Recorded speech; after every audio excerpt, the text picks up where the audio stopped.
8 గంటల పని, 8 గంటల నిద్ర, 8 గంటల కుటుంబం. ఇది పెద్దలు మనకు నిర్దేశించినటువంటి 24 గంటల్లో ఇలా మీరు నడుచుకోమని చెప్పారు. కానీ ఇప్పుడు ఎలా తయారైందో తెలుసా? 12 గంటల నిద్ర, 8 గంటల పని, 4 గంటలు సెల్ ఫోన్.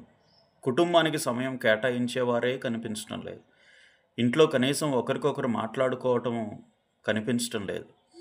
కాబట్టి మనకు ఇవ్వబడినటువంటి 24 గంటల్లో దేనికి ఏ సమయాన్ని కేటాయించాలో చాలా జాగ్రత్తగా మనం పరిశీలన చేసుకొని విజ్ఞతతో ఆలోచించాలి, జ్ఞానయుక్తంగా ప్రవర్తించాలి.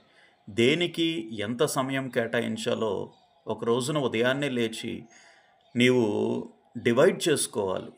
ఈ సమయంలో నేను ఇక్కడ ఉండాలి, ఈ సమయంలో నేను ఈ పని చేయాలి, ఈ గంటలో నేను ఈ వర్క్ ముగించుకోవాలి అని చెప్పి ఆ సమయాన్ని నువ్వు డివైడ్ చేసుకున్నప్పుడు పనులన్నీ కూడా సాఫీగా సాగుతాయి. అలా కాకుండా ఎప్పుడు ఏం చేయాలో, ఎలా పొద్దుపుచ్చాలో తెలియకుండా అడ్డదిడ్డంగా నీ సమయాన్ని వ్యర్థం చేసుకుంటే చివరికి మిగిలేది శూన్యం. నీ జీవితంలో సాధించటం ఏమీ కూడా చేయలేవు. కాబట్టి ఈ విషయాన్ని గుర్తించి సమయాన్ని సద్వినియోగం చేసుకోండి. సమయాన్ని వినియోగించుకొని ఉన్నతమైనటువంటి స్థానానికి రండి. Thank you.